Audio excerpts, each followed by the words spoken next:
24 नवंबर 2012 को अरविंद केजरीवाल ने अपनी राजनीतिक पार्टी का नाम घोषित किया। उन्होंने अपनी पार्टी का नाम आम आदमी पार्टी रखा है क्योंकि इस पार्टी के जरिए आम आदमी ही संसद में बैठेगा, ऐसा उनका मानना है। केजरीवाल ने पार्टी के बारे में बताते हुए कहा, आज इस देश के आम आदमी, आम औरतें, आम बच्चे अपनी पार्टी का गठन करने जा रहे हैं। देश भर से 300 साढ़े 300 लोग इकट्ठे होकर इसका गठन करेंगे। ये लोग नेता नहीं है, ये नेताओं से परेशान है। ये लोग इनको राजनीति नहीं करनी आती हमारे में से किसी को। हम लोग सत्ता में आने के लिए नहीं कर रहे हैं। ये सब लोग इस देश के वो आम लोग हैं जो इस देश के भ्रष्टाचार और महंगाई से तंग आ चुके हैं। इसीलिए अब इस देश के आम आदमी ने तय किया है कि हम इकट्ठे होकर इन नेताओं को चुनौती देंगे। इस देश का आम आदमी अब संसद में जाके बैठेगा। तो आज इसका 300 साढ़े 300 लोग मिलकर इस पार्टी का गठन करेंगे। राष्ट्रीय परिषद बनेगी, वो इस पार्टी का नाम तय करेगी और पार्टी को चलाने के लिए एक राष्ट्रीय कार्यकारिणी का चयन किया जाएगा। इस पार्टी का विजन स्वराज है कि जनता को सीधा राज मिले। उस विजन को भी एक तरह से फाइनलाइज किया जाएगा और किन किन मुद्दों पर इस देश बहुत कॉम्प्लेक्स है, इसकी समस्याएं बहुत कॉम्प्लेक्स हैं। तो लगभग 25-30 विषय सोचे गए हैं, उसके ऊपर चर्चा होगी कि किन किन विषयों के ऊपर पार्टी को चिंता करने की जरूरत है। उन मुद्दों के ऊपर वो मुद्दे आज डिसाइड किए जाएंगे, फिर उनके ऊपर कमिटीज बनेंगी पार्टी की तरफ से। वो कमिटीज 4-5 महीने में अपना पहला रिपोर्ट ड्राफ्ट तैयार करेगी, जिसके ऊपर फिर पार्टी के अंदर और देश के अंदर चर्चाएं होंगी और जो एक कंसेंसस आम बनेगा इन चर्चाओं में, वो पार्टी का स्टैंड होगा। अभी पार्टियां क्या करती हैं, 4 आदमी कमरे में बैठ जाते हैं और कहती हैं भाई बीजेपी वाले कहते हैं इस मुद्दे पे हमारा ये स्टैंड है, कांग्रेस वाले कहते हैं इस मुद्दे पे ये स्टैंड है। तो वो कैसे स्टैंड तय करते हैं, वोट बैंक की राजनीति करके कि ये स्टैंड लेंगे तो इतने वोट आएंगे, ये स्टैंड लेंगे तो देश को सारे भूल गए, देश को बेच के खा गए। हमारी पार्टी, आम आदमी की पार्टी ऐसे नहीं करेगी, वो जनता से पूछ के अपनी राय तय करेगी। आम आदमी ही अपने आप में कोई आइडियोलॉजी है, कोई आइडियोलॉजी भी आप लोगों की होगी जिसके बेस पे पूरे देश और इस देश की संस्कृति को आप लोग परखने की कोशिश करेंगे? स्वराज आइडियोलॉजी है, डेमोक्रेसी आइडियोलॉजी है, हमारे संविधान का प्रियम्बल आइडियोलॉजी है। कई लोग पूछते हैं लेफ्टिस्ट हो कि राइटिस्ट हो। मेरा ये कहना है कि हम आइडियोलॉजी से बंधना नहीं चाहते हैं। हम आम आदमी हैं, हमारी समस्याएं हैं, उनका समाधान चाहते हैं। हम समस्या डिफाइन करते हैं, उसका समाधान अगर हमें लेफ्ट में मिल जाता है तो लेफ्ट में से ले लेते हैं, राइट में मिल जाता है तो राइट में से ले लेते हैं। अरविंद, जैसे बाकी पार्टियों का है, उनको या उसमें राष्ट्रीय अध्यक्ष है, कोई उपाध्यक्ष है और इस तरीके, आप एक नेशनल काउंसिल की बात कर रहे हैं। आपने एक बड़ी इंपॉर्टेंट बात कही, एक ही परिवार के 2 लोगों को टिकट नहीं मिल सकता या पार्टी में रहने का उनका जो भी नियम हो वो अभी आज आप तय करेंगे। तो बहुत सारी ऐसी चीजें हैं जो आम पार्टियों को लगे, क्या कहेंगे इस पर? बहुत सारी चीजें हैं जो आम आदमी, एक तो इस पार्टी के अंदर का जनतंत्र बहुत ही सुदृढ़ है, सब कुछ नीचे से चालू होगा। और दूसरा ये कि इस पार्टी के अंदर महिलाओं और युवाओं को एक बहुत अहम स्थान दिया गया है, छात्रों को बहुत अहम स्थान दिया गया है। और भी बहुत सारी चीजें हैं, क्योंकि अभी तो संविधान एडॉप्ट होगा, तो वो संविधान एडॉप्ट हो जाए फिर शाम को आपको इसकी सारी डिटेल्स बताएंगे। इस अवसर पर 300 से अधिक लोगों ने कॉन्स्टिट्यूशनल क्लब ऑफ इंडिया में पहुंचकर संस्थापक सदस्य का फॉर्म भरकर संस्थापक सदस्यता ली। वहीं संस्थापक सदस्यता लेने वाले एक व्यक्ति ने बताया, अच्छा भाई साहब, आप अरविंद केजरीवाल के साथ कितने दिनों से जुड़े हुए हैं?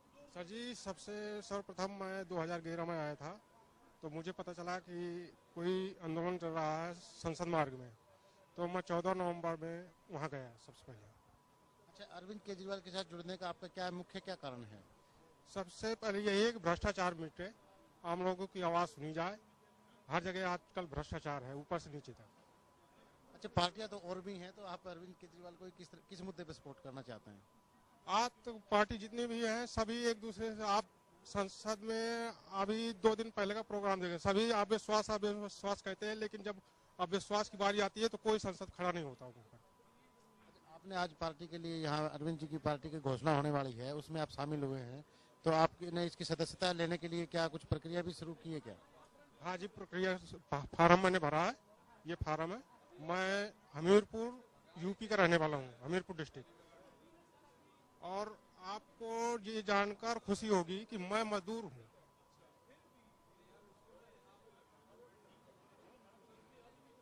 और यहाँ पर भी मजदूर, अभी इनके कार्यक्रम हुए हैं इंडिया के करप्शन का, वहाँ मैं गया हूँ। सदस्यता के लिए कोई शुल्क भी रखा गया है क्या? अभी मालूम नहीं, आगे ये पता चला, मंडे को बताया जाएगा। अच्छा जी। आप मतलब और लोगों को भी प्रेरित कर रहे हैं कि अपने संगठन में जुड़ने के लिए? बहुत, अभी तो यहाँ है, अभी जाकर और अभी बहुत ज्यादा प्रेरित करना। अच्छा, इससे पहले जैसे अन्ना जी जुड़े हुए थे, तो क्या अरविंद केजरीवाल अलग राजनीति की राह पे चले गए तो कुछ फर्क पड़ेगा इस आंदोलन पे क्या? अलग नहीं है, वो साथ में है, वो कभी अलग नहीं हो सकते। वो ये अरविंद केजरीवाल अंदर लड़ेंगे, हम लोग अंदर संसद भवन के जाएंगे, वो बाहर लड़ाई लड़ेंगे। फर्क इतना, बस साथ है सब। पार्टी सदस्य संजय सिंह ने पार्टी के बारे में बताया कि आज पार्टी के लगभग 300 संस्थापक सदस्य देश के अलग अलग हिस्सों से आए हैं, लेकिन मैं ये मानता हूं कि सिर्फ ये 300 लोगों की पार्टी नहीं है। 26 तारीख को इसका औपचारिक रूप से पार्टी का ऐलान किया जाएगा जंतर मंतर पे, और उसमें जितने लोग भी पूरे देश से शामिल हो रहे हैं वो सब इसके फाउंडर मेंबर होंगे। अध्यक्ष पद की घोषणा के बारे में क्या है? नहीं, इसमें कोई अध्यक्ष और महामंत्री का पद नहीं हो रहा है, और अध्यक्ष और किसी पद की बात इसमें नहीं कही गई है। एक कोऑर्डिनेटर होंगे राष्ट्रीय संयोजक के तौर पे, वो काम करेंगे। अच्छा, सदस्यता जो आज ले रहे हैं लोग, क्या सदस्यता शुल्क भी रखा गया क्या? नहीं, अभी ये सब सारी चीजें तय होंगी। चुनाव विश्लेषक योगेंद्र यादव ने आम आदमी पार्टी के बारे में बताते हुए कहा, जिस घोषणा का बहुत समय से इंतजार था वो आज हुई है। पार्टी का नाम घोषित हुआ है और नाम है आम आदमी पार्टी। वो नाम जो कि एक तरह से इस आंदोलन की पूरी जो भावना है उसको अभिव्यक्त करता है। वो नाम जो इस पार्टी के चरित्र और स्वरूप को एक तरह से अभिव्यक्त करता है, और जो हम बनना चाहते हैं उसको अभिव्यक्त करता है। इसे आप छोटा करेंगे तो AAP आप बनता है, यानी कि आपका वोट। उस भावना को अभिव्यक्त करने के लिए पार्टी का नाम आम आदमी पार्टी रखा गया है। आज सुबह जो बैठक हुई, जो अब तक आधी बैठक पूरी हो चुकी है, इसमें पार्टी का संविधान स्वीकृत हो गया है, पार्टी की पहली राष्ट्रीय परिषद का गठन हो गया है, और पार्टी की पहली राष्ट्रीय कार्यकारिणी का चुनाव हो गया है। यहाँ तक काम हो गया है। ये पार्टी का संविधान 3-4 मायनों में सामान्य पार्टियों से अलग है। पहला तो ये कि पार्टी में नियम है कि एक परिवार का एक से ज्यादा व्यक्ति पार्टी का ऑफिस बेयरर पदाधिकारी नहीं हो सकता। दूसरा, पार्टी किसी भी पदाधिकारी के बारे में भ्रष्टाचार की कोई शिकायत हो, और एक पूरी आचार संहिता है कि वो क्या नहीं कर सकते, उस पे अगर कोई शिकायत है तो उसकी स्वतंत्र जांच होगी। पार्टी के अंदर एक लोकपाल होगा जो जांच करेगा, और अगर उसकी जांच का नतीजा आता है नकारात्मक, तो उस व्यक्ति के ऊपर जो कार्रवाई वो सजेस्ट करेंगे वो होगा।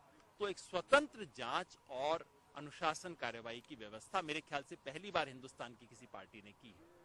तीसरा, पार्टी में महिलाओं का प्रतिनिधित्व अच्छा रहे, उसके लिए प्राथमिक और सेकेंडरी, गांव और ब्लॉक स्तर पे 2 कोऑर्डिनेटर की व्यवस्था है, और 2 में से 1 महिला का होना अनिवार्य होगा, और वो होने के नाते वो ऊपर के स्तर पे भी जाएंगी, तो महिलाओं के प्रतिनिधित्व बेहतर हो सके, इसकी व्यवस्था की गई है। तो आज जो आप बता रहे हैं आम आदमी पार्टी जो डिक्लेयर हो गया है नाम, तो क्या अब ये माना जाए कि आने वाले दिनों में जो विधानसभा चुनाव होने हैं, लोकसभा चुनाव होने हैं, तो आप लोग आपके जरिए आम लोगों के बीच जाएंगे? बाकायदा आप सबके जरिए जाएंगे, आपके बीच में जाएंगे। देखिए, सिंबल चुनना एक नई पार्टी के हाथ में नहीं होता है। ये चुनाव आयोग देता है उन पार्टियों को जिनकी परफॉर्मेंस अच्छी रहती है। तो पहले चुनाव में इस पार्टी को अधिकार नहीं है अपना सिंबल चुनने का। हालांकि हाल ही में चुनाव आयोग ने एक अच्छी प्रक्रिया की है कि कोई पार्टी जो बहुत सीटों पे अपना उम्मीदवार रखती है, उसको वो एक छोटी सी आजादी दे देते हैं कि चुनाव आयोग जिनको फ्री सिंबल कहता है, चुनाव आयोग कहता है इनमें से कोई एक चुन लीजिए। तो वो तो अभी दूर का मामला है। अच्छा, पार्टी में पोस्ट किस प्रकार से डिवाइड रहेगा और कौन इसे तय करेगा? हिंदुस्तान की पार्टियों में एक बीमारी है कि पार्टियां पोस्ट से भरी रहती हैं। अध्यक्ष भले ही एक हो, लेकिन 15 उपाध्यक्ष, 25 जनरल सेक्रेटरी, फिर सेक्रेटरी, और ये सब।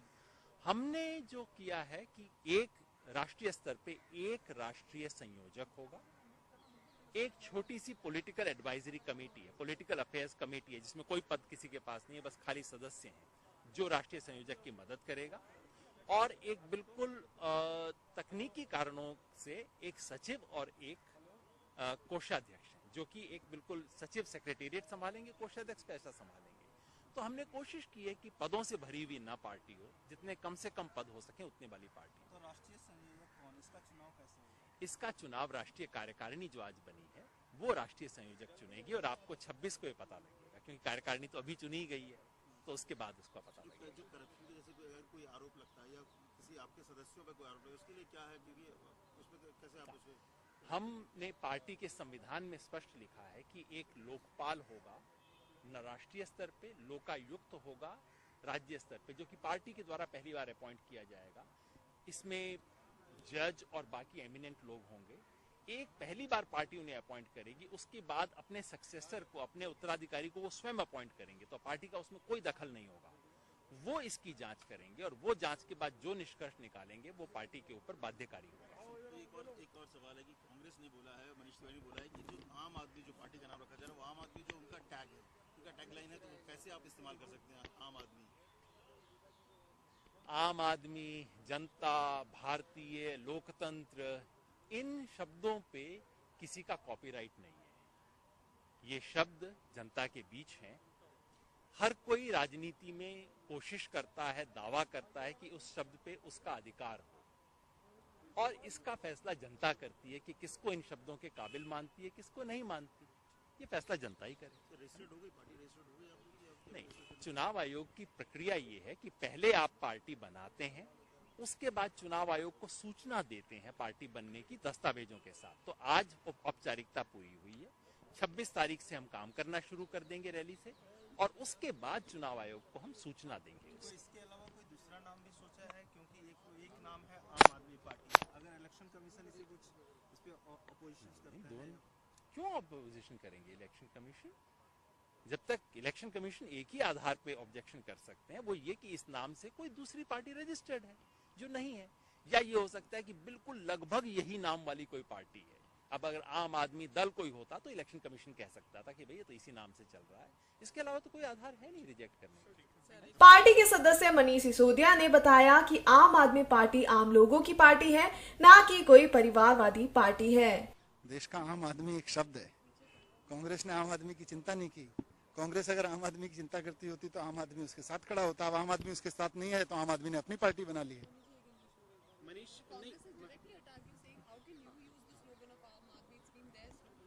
You see, Aam Aadmi is a word only, and it may be possible that some parties might have been using Aam Aadmi as their slogan, but we are not using Congress or we are not using their symbols. We are using Aam Aadmi. I am a common man of this country, and if Congress is betraying me, if other parties are betraying me, then I have every right to make a party, and I can name it any. I can name it any name. I can give it any name, unless it is registered under Election Commission.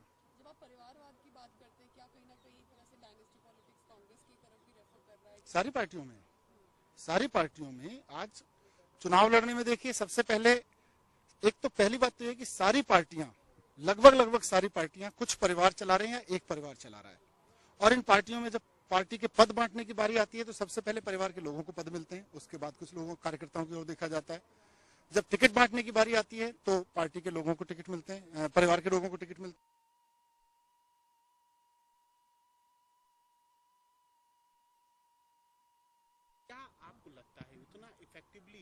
पहली बात तो विप्लव, पहली बात तो यह है कि ये लोग जो यहाँ हैं ये मेंबर्स हैं पार्टी के, और आप देखेंगे कि आज ही शाम तक, अभी तो अंदर कमरे के अंदर मेंबरशिप चलेगी, उसके बाद बाहर चलेगी, उसके बाद परसों संसद पे भी मेंबरशिप चलेगी, और हमें उम्मीद है कि बहुत योग्य लोग पार्टी के मेंबरशिप लेंगे। सिर्फ यही लोग पार्टी को चलाएंगे, सिर्फ यही लोग पार्टी में लड़के जाएंगे, ऐसा कुछ नहीं है। और लोग जुड़ेंगे, और पार्टी, अभी तो चुनाव तो बाद में, पहले तो पार्टी चलाना है, और मुझे लगता है पार्टी में सबको होना बहुत जरूरी है। आला कमान जैसी आपने कोई चीज नहीं रखी है, अगर त्वरित त्वरित निर्णय लेने की जरूरतें पड़ी तो वो कौन लेगा? रैंडमली जहाँ डिसीजन त्वरित निर्णय हर स्तर पर अलग अलग कमिटीज होंगी। अगर त्वरित निर्णय लेना है तो त्वरित निर्णय लेने के लिए अलग समिति होगी, और त्वरित निर्णय में भी अगर संगठन स्तर पर लेना है तो संगठन की कमेटी लेगी, अगर आंदोलन के स्तर पर लेना है तो आंदोलन की, अगर कानून बनाने की किसी पॉलिसी फ्रेम पर लेना है तो पॉलिसी की कमेटी लेगी। वहां से अगर त्वरित निर्णय के लिए अलग अलग स्ट्रक्चर्स होंगे पार्टी में। वहीं पार्टी के सदस्य कुमार विश्वास का कहना है कि अब आम आदमी एक्शन में आ गया है। और उसकी घोषणा तो अभी शाम तक हो पाएगी, लेकिन कमोबेश जो स्वीकृति बनी है वो आम आदमी पार्टी पर बनी है, और आम आदमी की पार्टी हो या आम आदमी पार्टी हो, उसमें आम आदमी पार्टी पर अधिकतम लोगों साथियों की राय है। और मुझे लगता है कि वी द पीपल को अहंकार में मैंगो पीपल कहने वाले वे लोग जो बड़े घरानों से हैं, जो इस देश को अपनी जागीर समझते हैं, या तो माता पिता की या मदर इन लॉ या फादर इन लॉ की जागीर समझते हैं, उनको शायद अब संदेश चला जाएगा कि आम आदमी एक्शन में आ चुका है। आम आदमी की बात कर रहे हैं, कांग्रेस मनीष तिवारी ने कहा है कि आम आदमी उनका टैग है और कैसे इस्तेमाल कर सकते हैं। अरविंद की टीम जो है कि आम आदमी का इस्तेमाल कैसे कर सकते हैं। नहीं, वो तो कुछ दिन बाद मुझे लगता है कि महात्मा गांधी पर भी वो जताएंगे, लेकिन महात्मा गांधी पर तो नहीं जताएंगे, क्योंकि गांधी के नाम पर तो सोनिया गांधी जो राहुल गांधी जानते हैं, महात्मा गांधी को तो अभी शायद वो भूल गए होंगे। तो मनीष तिवारी ऐसी बात कह सकते हैं, उनसे उम्मीद की जा सकती है, क्योंकि उनकी एक जगह अपनी डेडिकेशन है। आम आदमी के प्रति कांग्रेस ने क्या किया है ये हमें बताने की जरूरत नहीं है, आम आदमी बेहतर समझता है, और इसका पूरा फुल फॉर्म बनता है AAP अर्थात आप। तो मैं दावा करता हूं कि मनीष तिवारी जब वोट मांगने जाएंगे और जनता से कहेंगे कि मुझे वोट दीजिए, हर मतदाता उनसे यही कहता मिलेगा कि हम आपको वोट देंगे। एक और सवाल, ट्रांसपेरेंसी की बात करते हैं, कई लोग यहाँ नाराज थे। उनका कहना था कि कई लोगों से, आप लोगों से उन्होंने पूछा है कि जो सिर्फ 300 या 350 लोग जो चुने गए हैं किस आधार पर चुने गए, तो किसी के पास जवाब नहीं था, और इसको लेकर वो काफी नाराज थे कि हम भी बहुत शुरू से लगे हुए, लेकिन हमें बाहर क्यों रखा गया। कई नाराज। मेरे ख्याल से देश की राजनीतिक पार्टियों को इस बात से सबक लेना चाहिए कि एक ऐसी राजनीतिक पार्टी है जिसकी पहले दिन सदस्यता के लिए बाहर मारामारी हो रही है। हर आदमी कह रहा है कि मैं क्यों नहीं हूं और मैं क्यों नहीं हूं। 26 तारीख को ओपन मेंबरशिप है, फाउंडर मेंबरशिप, जिसमें सब लोग आएंगे। आज चुनाव आयोग की प्रक्रिया पूरी करने के लिए कुछ मित्र बुलाए गए थे। उनका क्राइटेरिया केवल ये था कि वो 2 साल जो आंदोलन से जुड़े रहे, और जो साथी यहाँ बैठकर निर्णय ले रहे थे, बहुत सारे मित्र इस प्रक्रिया में सम्मिलित थे, जिन्होंने ये सोचा था कि आइए पॉलिटिकल होते हैं, एक पार्टी बनाते हैं, उनकी सहमति से लिस्ट बुलाई गई थी। बाकी सब लोग साथ हैं, लेकिन ये जो बाकी पार्टियां हैं जो अपनी मेंबरशिप की ड्राइव चलाती हैं, जिसके लिए रैली में थैली वितरण करती हैं और उसके बाद भी मेंबर्स भाग जाते हैं, दिखाई नहीं देते हैं, ये उनके लिए एक बहुत बड़ा सबक है, संदेश है कि ये एक ऐसी पार्टी है जिसमें दूर दूर से, केरल से, अरुणाचल से, त्रिपुरा से लोग अपने टिकट से आए हैं और बाहर खड़े होकर इस बात पर लड़ रहे हैं कि मैं पहले दिन मेंबर क्यों नहीं हूँ। मेंबर तो वो हैं, 26 तारीख को हो जाएंगे। उनकी लड़ाई है कि वो बेचैन इतने कि हम 24 से ही मेंबर होना चाहते हैं।